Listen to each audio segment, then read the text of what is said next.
Discovery of neutrons. Electrons और protons की discovery तो 19वीं सदी में हो गई थी। Electrons and protons were discovered in 19th century।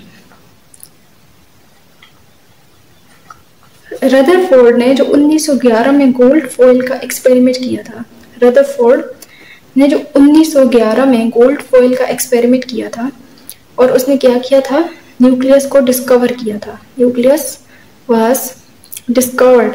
तो उस टाइम पे उसने बताया था कि एटम का मास सिर्फ इलेक्ट्रॉन्स और प्रोटॉन्स की वजह से नहीं है, बल्कि एक तीसरी चीज जो कि न्यूट्रल है वो भी प्रेजेंट है एटम के अंदर, क्योंकि इलेक्ट्रॉन्स एंड प्रोटॉन्स का मास टोटल एटम के मास के बराबर नहीं होता। लेकिन उसने न्यूट्रॉन्स को तब तक डिस्कवर नहीं किया था। न्यूट्रॉन्स की बाकायदा तौर पर डिस्कवरी जो है वो चैडविक ने की थी, जेम्स चैडविक। 1932 में इसने डिस्कवरी ऑफ न्यूट्रॉन्स की थी, डिस्कवरी ऑफ न्यूट्रॉन्स। अब चैडविक ने एक एक्सपेरिमेंट परफॉर्म किया था न्यूट्रॉन्स की डिस्कवरी के लिए, तो उसका एक्सपेरिमेंटल सेटअप हम देख लेते हैं। एक्सपेरिमेंटल सेटअप, जेम्स चैडविक ने क्या किया था, इस तरह का एक चैम्बर लिया था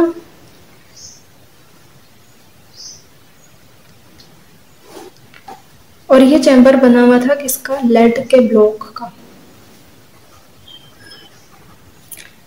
ये क्या है, लेड का एक ब्लॉक है, उसका एक चैम्बर है। अब इस लेड के ब्लॉक का मकसद क्या है, नो रेडिएशंस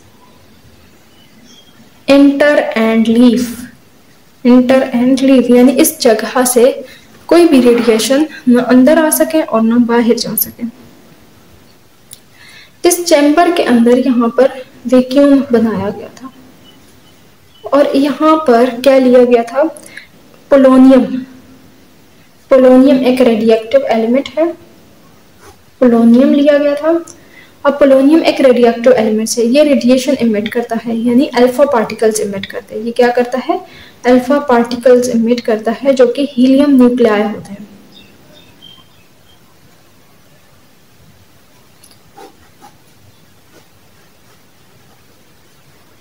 तो इस पोलोनियम के अंदर से अल्फा पार्टिकल्स निकले। अब इन अल्फा पार्टिकल्स के रास्ते में बेरिलियम रखा गया था। इन अल्फा पार्टिकल्स के रास्ते में क्या रखा गया, बेरिलियम। और यहाँ पर एक विंडो है जिसके सिर्फ इसी विंडो के थ्रू रेडिएशंस निकल सकती हैं, बाकी इस पूरे ब्लॉक में कहीं से भी रेडिएशन नहीं निकल सकती। तो ये अल्फा पार्टिकल्स आकर इस बेरिलियम के टारगेट के साथ टकराएंगी। बेरिलियम के टारगेट के साथ टकराएंगी तो इस टकराव के नतीजे में यहाँ से न्यूट्रॉन्स इमिट होंगे।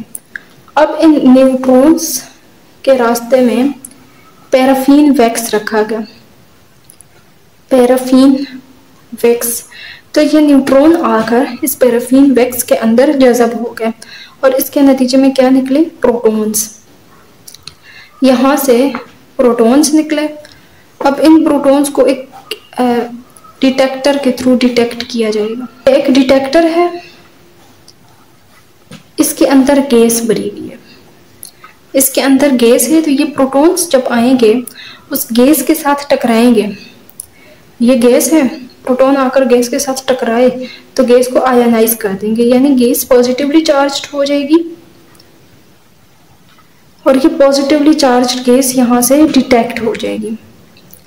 This is gas field chamber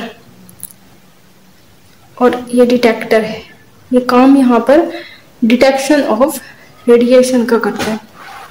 तो यहाँ पर पोलोनियम के अंदर से जो अल्फा पार्टिकल्स निकले और वो फिर बेरिलियम के अंदर जज़ब हुआ है, नतीजतन यहाँ से न्यूट्रल पार्टिकल्स निकले जो कि पैराफिन वैक्स के अंदर जज़ब होकर वहाँ से प्रोटॉन्स का एमिशन करवाया।